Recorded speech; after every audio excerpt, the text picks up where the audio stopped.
Hi friends, welcome to Mantra channel. இந்த சேனலை பார்க்குற எல்லாருமே மறக்காமல் இந்த சேனலை சப்ஸ்கிரைப் பண்ணி வச்சுக்கோங்க.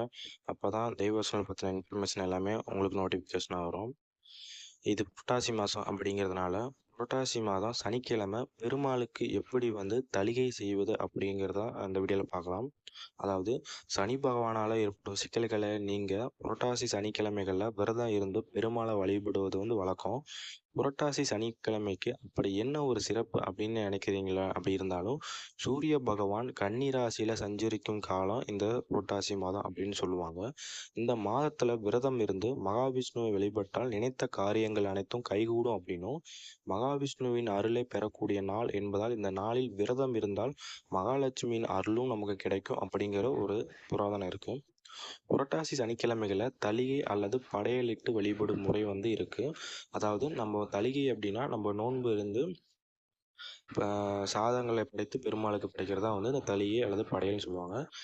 புரட்டாசி சனிக்கிழமையில் பெருமாளுக்கு தலிகை போடுவது சனிக்கிழமை மற்றும் 3ஆம் சனிக்கிழமைகள் செய்யப்படும்.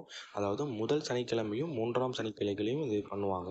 புரட்டாசியின் 2வது மற்றும் 4வது சனிக்கிழமைகளில் மகாலயபட்சம், மகாலய அமாவாசை இதுபோல் வருவதால் இந்த நாட்களில் தலிகையிட்டால் அந்த பிரசாதத்தை நம்மால் சாப்பிட முடியாது. அதனால தான் 2வது மற்றும் 4வது சனிக்கிழமைகளை தவிர்க்க வேண்டும் அப்படின்னு சொல்கிறாங்க. வீட்டில் உள்ள பெருமாள் உருவத்தை வச்சு உருவப்படத்தை ஒரு மனைப்பலகையில் எடுத்து வைத்து அழகாக அலங்கரிக்க வேண்டும். அதாவது உங்களுக்கு கிடைக்கும் மலர்கள் பயன்படுத்தி அலங்கரிக்கலாம். குறிப்பாக பெருமாளுக்கு பிடித்தமான துளசி இருப்பது அவசியம். பெருமாளின் படத்திற்கு முன்னாடி சிறிய விநாயகர் விக்கிரகம் அல்லது மஞ்சள் பிள்ளையாரை நீங்கள் பிடிச்சு வச்சுக்கலாம். அதற்கு பின்னாடி பெருமாள் படத்திற்கு முன் 3 இலைகளை போட்டு 5 வகை சாதத்தை நெய்வேத்தியமாக படைக்க வேண்டும். சக்கரை பொங்கல், புளியோதரை, எலுமிச்சை சாதம் அல்லது நெல்லிக்காய் சாதம், தேங்காய் சாதம், தயிர் சாதம், வெங்காயம் சேர்க்காமல் மிளகு மட்டும் போட்டு செய்யும் உளுந்த வடை, சுண்டல் நெய்வேத்தியமாக படைக்கலாம். மாவிளக்கு படைத்து வழிபடும் வழக்கம் இருந்தால் அதையும் சேர்த்து வழிபடலாம். இந்த சாதங்களை வரிசையாக வைத்து வழிபடலாம் அல்லது இந்த சாதங்களை கொண்டு பெருமாளின் திருமுகத்தை வரைந்தும் வழிபடலாம்.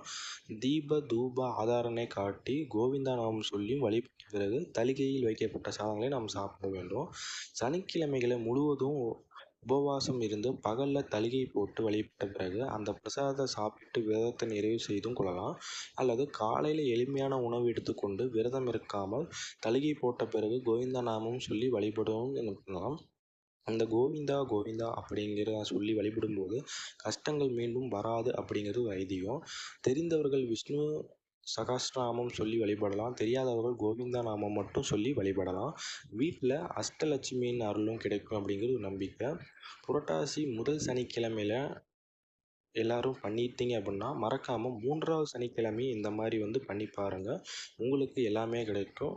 மறக்காமல் இந்த இன்ஃபர்மேஷனை உங்களுடைய ஃபேமிலி அண்ட்